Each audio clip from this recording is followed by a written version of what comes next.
Hello students, today we are going to start chapter 13 surface area and volume. Students, आज हम इस video में surface area and volume के फॉर्मूले सीखेंगे, जिसमें मैं आपको शॉर्ट ट्रिक्स सिखाऊंगी कि फॉर्मूले हम याद कैसे करें। तो सबसे पहले आपको फॉर्मूले याद रखने के लिए दो चीज़ों का ध्यान रखना पड़ेगा, LB और पाई आर। यहाँ पे L का मतलब है लेंथ और B का मतलब है ब्रेथ, और पाई यहाँ कांस्टेंट है और आर का मतलब है रेडियस। तो सबसे पहले हम सीखेंगे 2 डायमेंशन वाले शेप, और उससे हम कन्वर्ट करेंगे 3 डायमेंशन वाले शेप्स, और हम दोनों के फॉर्मूले एक साथ सीखेंगे। सबसे पहले आता है रेक्टेंगल। ठीक है, अब रेक्टेंगल में क्या होता है, एक लेंथ होती है और एक ब्रेथ होती है, मतलब एक लंबाई होती है और एक चौड़ाई होती है। अब आप देखिए, लंबाई इधर नीचे भी है और लंबाई ऊपर भी है, दो लंबाई हो गई है ना, लेंथ हो गई। और ब्रेथ मीन्स चौड़ाई, इधर राइट हैंड साइड भी है और लेफ्ट हैंड साइड भी है, दो ब्रेथ हो गई, मीन्स दो चौड़ाई हो गई। तो हम रेक्टेंगल का जो पेरीमीटर का फॉर्मूला है वो लिख सकते हैं 2L + B। अब 2 का हमने मल्टीप्लाई क्यों करा, क्योंकि लेंथ भी 2 है, ब्रेथ भी 2 है, तो दोनों को प्लस करके हम 2 का मल्टीप्लाई कर देंगे। पेरीमीटर का मतलब यही होता है सम ऑफ ऑल साइड्स। अब यहाँ पे साइड क्या है, लेंथ है, ब्रेथ है, दो दो है तो जोड़ दिया, डबल है इसलिए हमने 2 का मल्टीप्लाई कर दिया। अब रेक्टेंगल का जो 3D शेप होता है वो होता है क्यूबॉइड।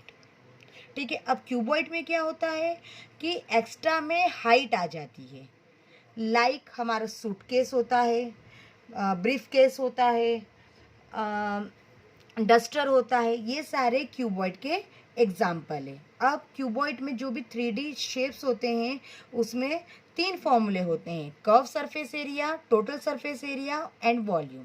कर्व सरफेस एरिया में हम ये देखेंगे कि ऊपर वाला पोर्शन और नीचे वाला, ठीक है, जिस पे वो टिका हुआ है वो हम पोर्शन हटा देंगे। तो टोटल हमारे पास कितने फेसेस हो गए, 4 हो गए। मीन्स हमने ऊपर का पोर्शन और नीचे का पोर्शन हटा दिया, तो केवल हमारे पास लेंथ आ रही है, ब्रीथ आ रही है और हाइट आ रही है। एक्स्ट्रा पार्ट क्या आ रहा है, हाइट आ रही है। तो हम क्या करेंगे, पेरीमीटर में केवल हाइट का मल्टीप्लाई कर देंगे तो curve surface area of cuboid आ जाएगा। ठीक है, अब क्यूबॉइड का अगर हमको टोटल सरफेस एरिया निकालना है तो अब हम एक एक फेस को कंपेयर करेंगे, LB, फिर BH और फिर HL, तीनों को एक साथ हम ले लेंगे। अब आप देखिए, LB नीचे भी है ऊपर भी है, 2 हो गए। BH इधर राइट हैंड साइड भी है और लेफ्ट हैंड साइड भी है, 2 हो गए।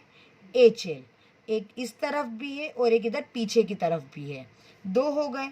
हमने सभी को जोड़ दिया, लेकिन सब 2 2 हैं इसलिए हमने 2 का मल्टीप्लाई कर दिया। तो ये टोटल सरफेस एरिया ऑफ क्या हो गया, क्यूबॉइड। ठीक है, अब हम बात करते हैं क्यूबॉइड का वॉल्यूम कैसे निकालें। मतलब कि अगर क्यूबॉइड शेप का हमारे पास कोई भी चीज़ है तो हम उसमें कितना सामान भर सकते हैं, उसकी कैपेसिटी क्या होगी। तो हम क्या करेंगे, बस लेंथ, ब्रीथ और हाइट का हम मल्टीप्लाई कर देंगे तो आ जाएगा वॉल्यूम ऑफ क्यूबॉइड L/B/H। तो आप देखिए कि रेक्टेंगल और क्यूबॉइड का जो जितने भी फॉर्मूले थे, कितने थे फॉर्मूले, टोटल 5 फॉर्मूले थे, 4 फॉर्मूले थे, 1 2 3 4 फॉर्मूले थे। LB की हेल्प से क्या हो गए, सॉल्व हो गए। अब हम आते हैं स्क्वायर पे। अब स्क्वायर में क्या होता है, आप है ना देखिए, सबसे पहले स्क्वायर में चारों साइड जो होती है वो इक्वल होती है, तो हमने चारों को मान लिया। अब इक्वल होती है तो ए हमने चारों को ए मान लिया। ठीक है, अब एरिया का फॉर्मूला होता है, आप देखिए, लंबाई और चौड़ाई। अब दोनों ही सेम है, अगर हम दोनों का इंटू करेंगे तो आ जाएगा लंबाई और चौड़ाई, तो L into B, length into breadth. अब L भी हमारी A है और B भी हमारी स्क्वायर में A है, तो A इंटू A क्या हो जाएगा, A स्क्वायर। अब हमें स्क्वायर का अगर पेरीमीटर निकालना है तो पेरीमीटर का फॉर्मूला क्या होता है, सम ऑफ ऑल साइड्स। ठीक है, अब टोटल साइड्स हमारे पास कितनी है, 1 2 3 4, तो हमारे पास 4 साइड है, तो ए प्लस ए प्लस ए प्लस ए हो जाएगा 4 है। तो ये हमारा पेरीमीटर का फॉर्मूला हो गया स्क्वायर का 4a। आई होप आपको अच्छे से ही समझ में आ गया होगा। अब हम स्क्वायर का जो 3D शेप होता है वो होता है क्यूब। अब स्क्वायर का 3D शेप होता है क्यूब, तो हम सबसे पहले निकालेंगे curve surface area. Curve surface area मतलब होता है केवल 4 फेसेस का एरिया निकालना। अब देखिए, हम एक ऊपर वाला पार्ट बिल्कुल नहीं लेंगे और एक नीचे वाला पार्ट नहीं लेंगे। क्यूब में टोटल 6 फेसेस होते हैं, तो कर्व सरफेस एरिया निकालने के लिए केवल हम 4 फेसेस लेते हैं, तो 4 का मल्टीप्लाई कर दिया। अब ये जो क्यूब है ये किसकी हेल्प से बना है, स्क्वायर की हेल्प से। अब स्क्वायर का एरिया क्या होता है, ए स्क्वायर लिखा, लेकिन हम निकाल रहे हैं कर्व सरफेस एरिया। हम कर्व सरफेस एरिया केवल 4 फेसेस का निकालते हैं, तो हमने 4 का मल्टीप्लाई कर दिया। अब हम आते हैं क्यूब के टोटल सरफेस एरिया पे। अब क्यूब में टोटल 6 फेसेस होती हैं, मतलब हमको सभी के सभी लेना है। ठीक है, अब क्यूब का एरिया स्क्वायर का एरिया होता है ए स्क्वायर लिख दिया। हमको सभी फेसेस का निकालना है, टोटल 6 फेसेस, तो 6 का हमने मल्टीप्लाई कर दिया। ठीक है, अब हम आते हैं वॉल्यूम ऑफ क्यूब। अब लेंथ भी है, ब्रेथ भी है, हाइट भी है।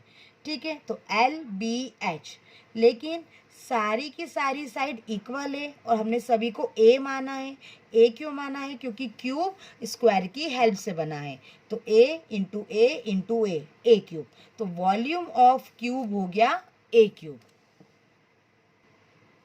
अब हम बात करते हैं सर्कल की और सिलेंडर की। तो सबसे पहले आपको याद रखना है पाई आर।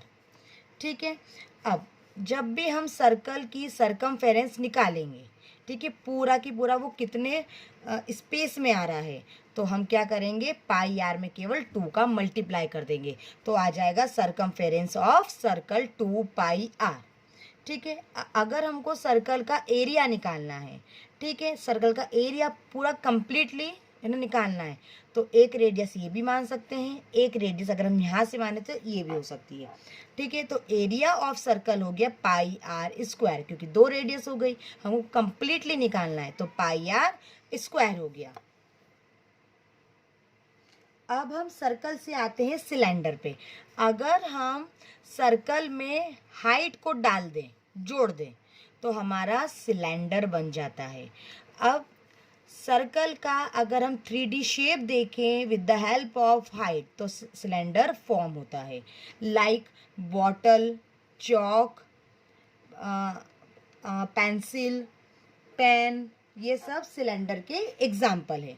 तो अगर हमको कर्व सरफेस एरिया निकालना है सिलेंडर का, तो सबसे पहले हम ऊपर का पोर्शन नहीं लेंगे और नीचे का भी पोर्शन नहीं लेंगे, केवल ये हाइट का लेंगे। तो एरिया क्या होता है, 2 pi r, circumference of circle 2 pi r लिख दिया। अगर हम हाइट लगा देंगे तो सिलेंडर बन जाएगा, तो 2 पाई आर में अगर हमने हाइट लगा दी तो कर्व सरफेस एरिया हो गया 2 पाई आर एच। अगर हमें सिलेंडर का टोटल सरफेस एरिया निकालना है, मीन्स ऊपर भी एक सर्कल है, नीचे भी एक सर्कल है और बीच में क्या है, सिलेंडर, हमको ये पूरा कंप्लीटली एरिया निकालना है, तो हम बोलेंगे टोटल सरफेस एरिया।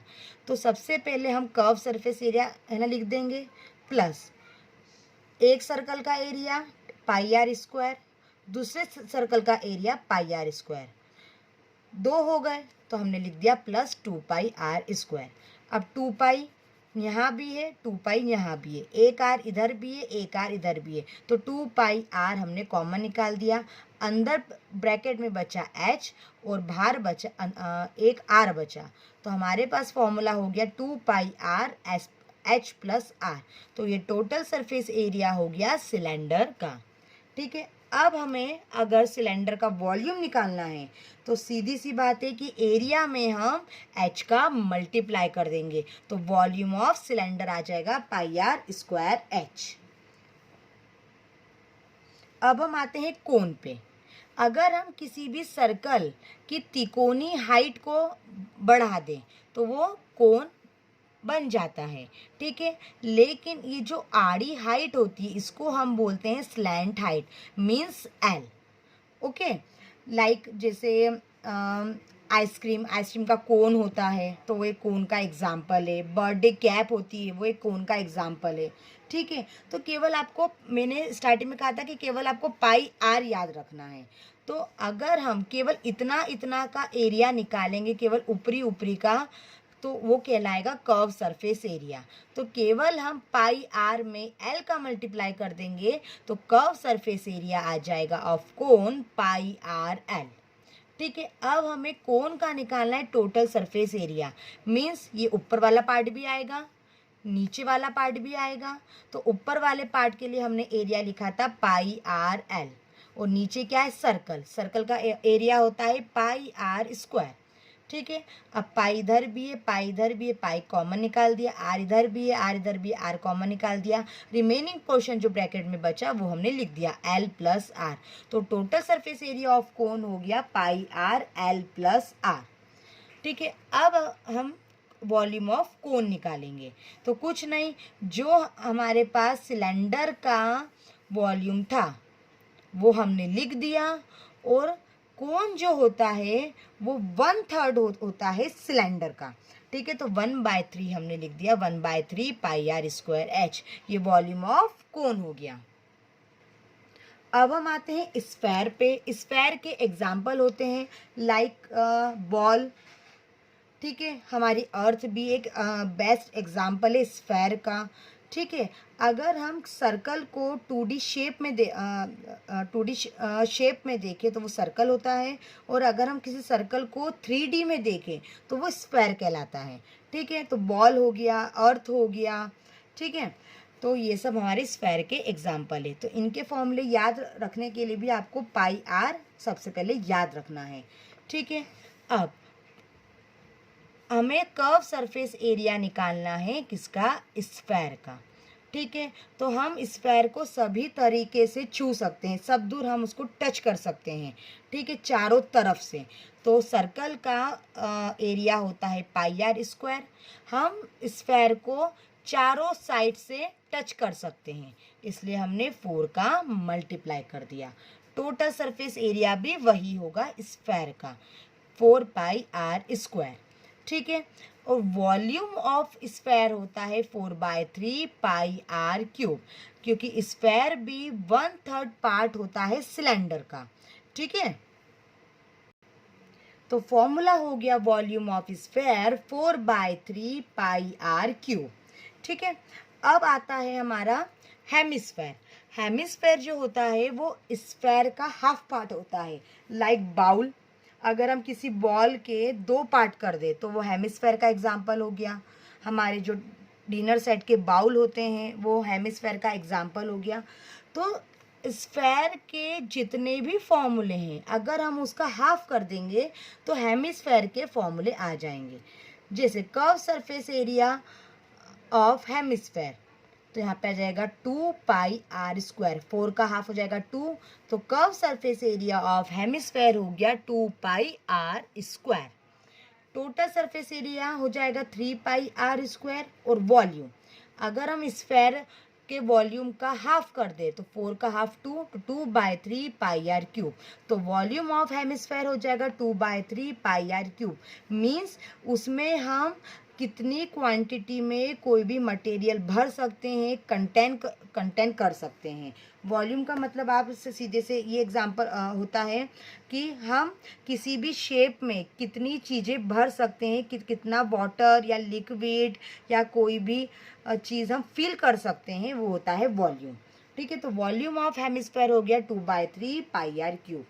तो ये सारे आपके फॉर्मूले हो गए सरफेस एरिया ऑफ वॉल्यूम के। आई होप आपको अच्छे से समझ में आए होंगे। एक बार मैं आपको पूरा शो कर देती हूँ ताकि आप अपने नोट्स में लिख लें। अगर आपको इन फॉर्मूले में कोई भी डाउट होता है तो आप मुझे कमेंट बॉक्स में कमेंट कर सकते हैं या व्हाट्सएप ग्रुप पे पूछ सकते हैं। Thank you.